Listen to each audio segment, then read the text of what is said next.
SCP-002. Classe, Euclide. Procédure de confinement spéciale, SCP-002 doit rester connecté à une alimentation en énergie adaptée en permanence, pour le maintenir dans ce qui semble être un mode de rechargement. En cas de panne de courant, la barrière d'urgence entre l'objet et l'installation doit être fermée et les environs directs évacués. Une fois l'alimentation en courant de l'installation rétablie, des rafales alternées de rayons X et d'ultraviolets doivent éclairer la zone le temps que SCP-002 soit rebranché à l'alimentation et retourne à son mode de chargement. La zone de détention doit être maintenue à une pression de l'air négative à tout moment. Des équipes incluant un minimum de deux membres sont requises à moins de 20 mètres de SCP-002 ou de son espace de détention. Les membres du personnel doivent maintenir un contact physique les uns avec les autres à tout moment, pour confirmer la présence d'une autre personne qu'eux-mêmes, la perception pouvant être émoussée, biaisée, ou influencée par la proximité avec l'objet. Aucun membre du personnel de niveau inférieur au niveau 3 n'est autorisé dans SCP-002. Cette exigence peut être levée par autorisation écrite provenant de deux administrateurs hors site de niveau 4. Le personnel de commandement a décrété que les agents bénéficiant d'une telle dérogation doivent être escortés par au moins 5 membres de la sécurité de niveau 3 pour toute la durée du contact et doivent temporairement renoncer à leur rang et à leur niveau de sécurité. Après le contact, le personnel de commandement sera escorté à au moins 5 km de SCP-002 pour subir une quarantaine de 72 heures et une évaluation psychologique. S'il est considéré par le personnel psychologique comme étant apte au travail, son rang et son niveau de sécurité seront restaurés à la fin de la quarantaine. Description: SCP-002 ressemble à une croissance charnue et tumorale, d'un volume approximatif de 60 mètres cubes ou de 1000 ft au cube.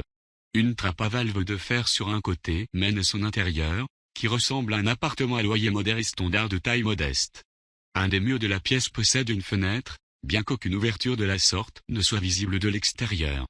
La pièce contient des meubles qui, après un examen attentif, s'avèrent être en os sculpté, en cheveux tissés, et en autres substances biologiques produites par le corps humain.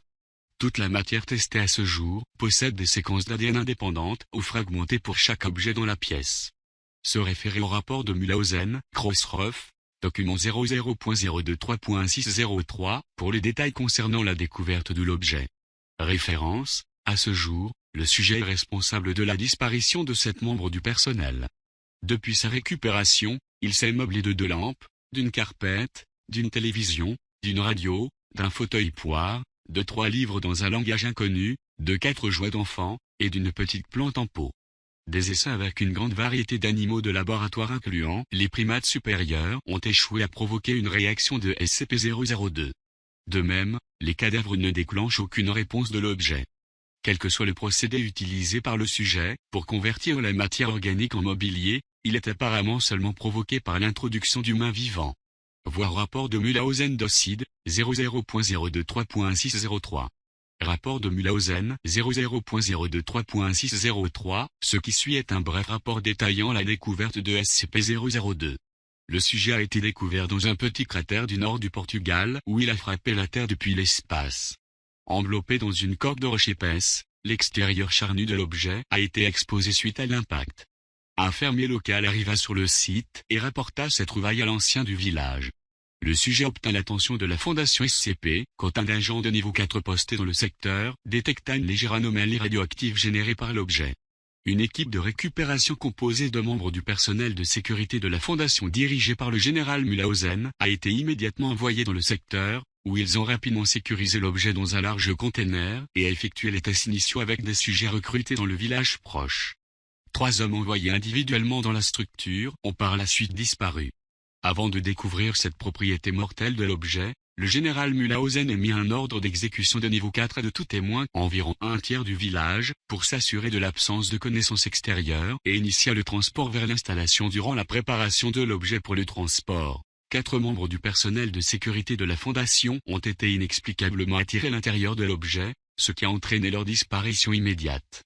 Après inspection, il s'est avéré que l'objet avait généré du nouveau mobilier, commençant à ressembler à l'intérieur d'un appartement. Le général Mulhausen a immédiatement ordonné la réquisition de plusieurs combinaisons Hamza de classe 3 pour le personnel restant, qui a procédé au chargement du conteneur dans un cargo à destination d'un des sites de confinement de la Fondation.